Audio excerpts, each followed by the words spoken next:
Your Excellency, ladies and gentlemen, on this day of solidarity with Kashmir, 5th of February, it's a great honor for me to address this audience.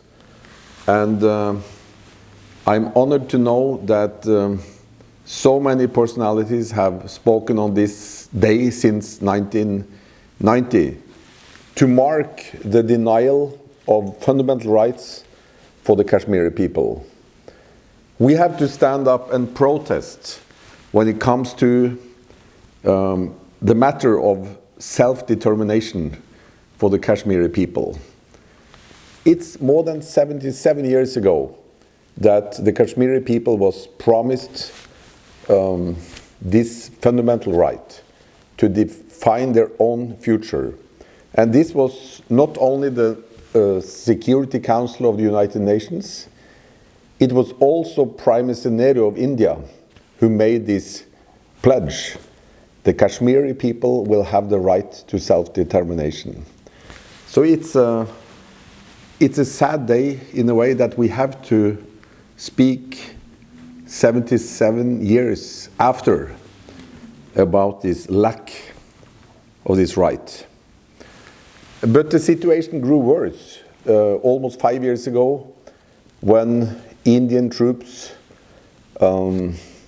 committed crimes against humanity on the 5th of August 2019 by executing a reoccupation of the territory of Kashmir. So we can say that Kashmir is now like a military compound where you have probably the biggest military presence in the world right now, with somewhere between 700,000 and 1 million troops present. I have been to Srinagar myself and seen that the city looked like a military fortress. So it's a very sad observation. Now it's much worse when it comes to communication, free communication, which is a basic human right, where the internet has been closed down, phone lines, and media, both newspapers and electronic media, is being controlled by the Indian government in the most brutal way. So all media is censored, and the freedom of speech is lacking completely. Even more serious is the change of the demographic proportions. Now it's a violation against the 4th Geneva Convention, the additional Protocol 2, and also in contradiction. It's in conflict with the status of the International Criminal Court.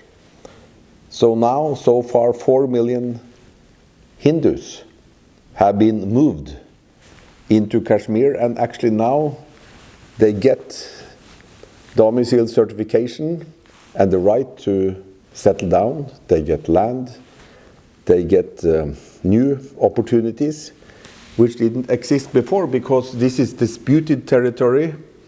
And neither Pakistanis nor Indians could actually get these rights before.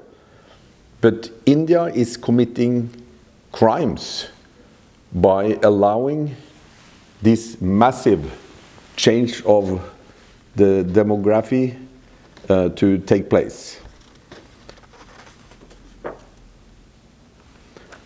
So it's also a redrawing of electoral constituencies in order to have another result in elections.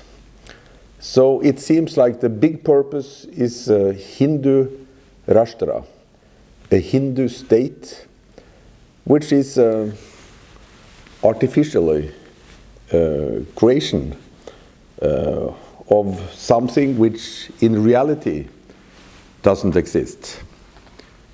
So now we can say that Kashmir is like barrel of gunpowder. It's a very dangerous situation, potentially. we know that this is most probably, like Bill Clinton once said, it's the most dangerous area in the world because we have 3 nuclear states, Pakistan, India and China, bordering with Kashmir. So what can we do in this situation? I think the only hope we have is the track to diplomacy. We don't believe in a violent solution. We believe in dialogue, diplomacy. And this is also very much in accordance with those heroes who are now in prison. And I would like to especially recognize the Nelson Mandela of Kashmir, Mr. Shabir Shah, who has been now 34 years in prison. And he stands for a non-violent approach. And my friend, Yasin Malik, he's on the death row. And he has been in prison now for, I think, 7 years.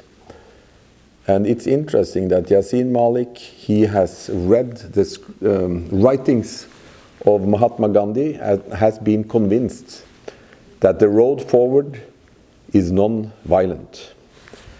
And I would also like to pay tribute to Asya Indrabi, who is also on the death row, this brave woman, leader of a women's organization, who is in prison. So I think on this day of solidarity with Kashmir, let's think about these 3 heroes plus all the other heroes who are suffering in prison in a country with no rule of law, and they have not committed any crime. Their main crime is that they are in favor of referendum, self-determination for the Kashmiri people.